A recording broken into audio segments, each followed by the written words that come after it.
अस्सलामुअलैकुम, कैसे हैं आप? ठीक हैं, अपने आप को टाइम दे रहे हो।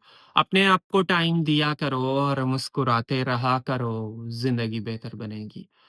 आज हम बात करेंगे कि कैसे कोई इंसान आपके दिमाग को कंट्रोल करता है या आपको कंट्रोल कर जाता है। कौन-सी ऐसी साइकोलॉजिकल टैक्टिक्स होते हैं, जिनकी वजह से ये सब कुछ हो रहा होता है। इवन आप किसी के ब्रेन को भी कंट्रोल कर सकते हो, जो चीज़ें मैं अभी आपको बताऊँगा उनको अप्लाई करते हुए, लेकिन मेरी रिकमेंडेशन नहीं है, सिर्फ़ और सिर्फ़ इन्फॉर्मेटिव या इन्फॉर्मेशन पर्पज़ के लिए चीज़ें शेयर की जा रही हैं ताकि आप चीज़ों को समझें। मुस्कुराएँ और वीडियो को आखिर तक देखें। सबसे पहली चीज़ याद रखिएगा, जब भी कोई इंसान डिफ़िकल्ट टू रीड होगा, डिफ़िकल्ट टू रीड का ये मकसद है कि उस बंदे को आप मुश्किल से पढ़ पाओ कि उस बंदे के ब्रेन में चल क्या रहा है। उस बंदे की जो एक्टिविटीज़ हैं, उस बंदे के जो एक्शन हैं, वो आपको ये समझने ही ना दें कि वो बंदा किस टाइप का है। आप उसकी नेचर को अंडरस्टैंड ना कर पाओ। आप ये अंडरस्टैंड ना कर पाओ कि उसको वाक़ई लव है या नहीं है।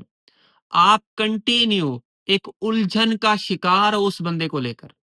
आप इस वक़्त भी देखो, अगर आप ऑब्सेस्ड हैं, हर वक़्त आपके दिमाग में किसी इंसान के ख़यालात चल रहे हैं, तो बहुत ज़्यादा चांसेज़ हैं आप उलझन का शिकार हो, आप उलझे हुए हो, आपके दिमाग में सोचों का एक पूरा का पूरा जाल है और वो जो सोचों का जाल है, उसने आपको उलझा के रखा हुआ है, उस बंदे की जो रियल पर्सनैलिटी है, उसका पता नहीं लग रहा।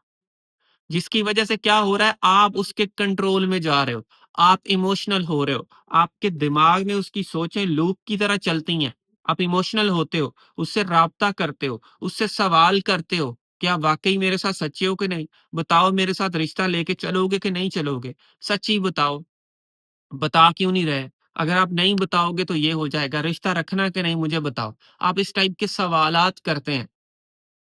रिश्ता चलाना है तो बताओ, नहीं चलाना तो बताओ। वो कहता है नहीं चलाना, आप दूसरे दिन फिर उससे राब्ता कर लेते हो क्योंकि आपको या आपके ब्रेन को उलझन का जवाब नहीं मिलता और उस बंदे ने अपने आप को ऐसा बनाया हुआ है कि आप उसको रीड ही नहीं कर पाते, समझ ही नहीं पाते। एक अनप्रेडिक्टेबल पर्सनैलिटी वो बन के आपके सामने खड़ा हुआ और यही चीज़ आपको अंदर से तोड़ती है, आपको स्ट्रेस डालती है, आपके सुकून को बर्बाद करती है। आपकी चीज़ें खराब होती हैं इन्हीं रीज़न्स की वज़ह से और आपका ब्रेन कंट्रोल में चला जाता है अगले बंदे के। हाइजैक कर लेता है वो आपके ब्रेन को, यही तरीक़ेकार होता है लोगों का और बड़ा तरीके के साथ लोग प्ले करते हैं, बड़े तरीके के साथ कि आपको समझ भी ना आए और वो अपना काम निकाल जाए, ऐसे कर रहे होते हैं। सेकंड चीज़ याद रखिएगा, ईगो एंड स्टेटस इंजरी, ये क्या चीज़ है? वो आपके ईगो को और स्टेटस को इंजर्ड कर देंगे। इसका मकसद क्या है? ईगो इंजरी का ये मकसद है कि जो आप चाह रहे हो, वो नहीं कर रहा, तो आपका ईगो हर्ट होता है। स्टेटस इंजरी क्या है? अल्लाह ने आपको स्किल्स दी हुई हैं, पैसा दिया हुआ है, हुस्न है, जो भी है, सोशल लाइफ़ है, लेकिन वो उन चीज़ों को लेकर भी आपसे इम्प्रेस नहीं होता। आपके पास जो भी है, उसको बिल्कुल लाइट ले रहा है। आपको अपने ऊपर शक होना शुरू होता है कि मेरे अंदर कोई कमी है? मैं बुरा हूँ या मैं ठीक नहीं हूँ, जिस वजह से ये हो रहा है, आपका ईगो और आपका स्टेटस इंजर्ड होता है, जिसकी वजह से आपका ब्रेन उस बंदे के कंट्रोल में आ जाता है और ये तरीक़ेकार होता है। ये तरीक़ेकार होता है किसी को अपने कंट्रोल में लाने का। ये डार्क साइकोलॉजी है। मेरी बिल्कुल भी रिकमेंडेशन नहीं है कि ये चीज़ें आप किसी इंसान पर अप्लाई करो। क्योंकि ये जो चीज़ें अगर आप किसी इंसान पे अप्लाई करोगे, तो शायद वो बंदा आपके कंट्रोल में आ जाए और बाद में आप ही परेशान हो जाओ, यार ये बंदा तो मेरे पीछे लग गया है, ये तो मेरी जान नहीं छोड़ रहा, अब मैं क्या करूँ? आप परेशान हो सकते हो। तो इस टाइप की चीज़ें मैं आपको रिकमेंडेशन नहीं दूँगा और मेबी आप विथआउट बस ऐसे ही आप अप्लाई कर दें, किसी से बात ही ना करें। हमारा यहाँ पे जो मकसद है वो इन्फॉर्मेशन पर्पज़ के लिए चीज़ शेयर की जा रही है। आपका केस पता नहीं कैसा है। हम जब हमारे पास केसेज़ आते हैं, हम देखते हैं केसेज़ को, कि ये इस केस पे क्या चीज़ अप्लाई होगी, तो फिर वो चीज़ अप्लाई करवाते हैं। कुछ साइकोलॉजिकल मिस्टेक्स होती हैं जो ख़त्म करवाते हैं, फिर कुछ नई चीज़ें अप्लाई कराते हैं दिन-ब-दिन। तो उनसे फिर चीज़ें जो है ना टोटली रिवर्स होना शुरू हो जाती हैं। और फिर आप जैसे चाहते हो वैसे सामने वाला इंसान करता भी है। अब केस टू केस चीज़ वेरी करती है। कुछ केसेज़ ऐसे होते हैं जहाँ पे अगला बंदा आपके दिमाग से खेल रहा होता है और उसको जकड़ लिया जाता है। लेकिन कुछ केसेज़ ऐसे भी होते हैं जहाँ पे आपका जो केस है वो सॉल्व होने वाला ही नहीं होता। ये भी चीज़ होती है।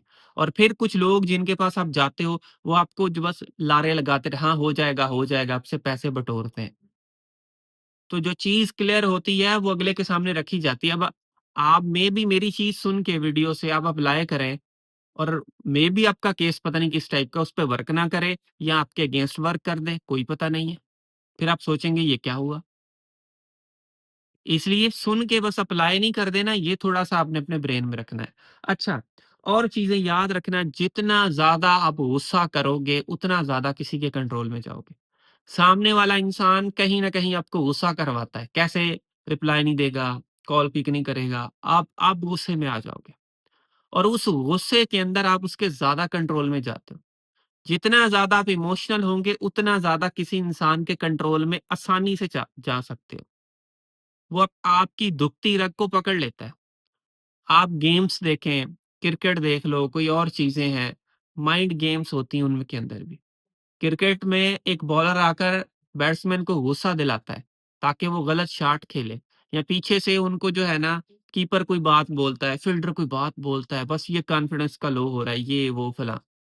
उससे क्या होता है, वो इमोशनल होता है, उसका माइंड उसके कंट्रोल से निकलता है, तो वो गलत शॉट सिलेक्शन करता है, जहाँ पे वो आउट हो जाता है। बड़ी ऐसी चीज़ें हैं, पुराने आप प्लेयर्स के, बॉलर्स के इंटरव्यू सुने, वो कहते हैं ऐसे किया हमने, हमने गुस्सा दिलाया, पहला तो छक्का मार दिया उसने, दूसरे पे वो आउट हो गया, क्योंकि हमने गुस्सा चैलेंज कर दिया। तो ये आपको इमोशनल करके, आपको गुस्सा दिलाकर, अगले बंदे आपसे काम निकलवा लेते हैं, आपके माइंड को कंट्रोल कर जाते हैं। जैसे मैंने क्रिकेट का एग्जांपल दिया, सेम चीज़ें दूसरी जगह पे भी चलती हैं, ठीक है ना? तो चीज़ों को आपने अंडरस्टैंड करने की कोशिश करनी है।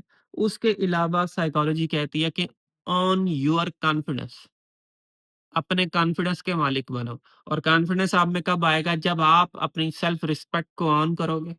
अपनी अटेंशन को ऑन करोगे, भीख नहीं माँगोगे, बेगिंग नहीं करोगे, तो आप इन चीज़ों को ऑन करना शुरू कर दोगे।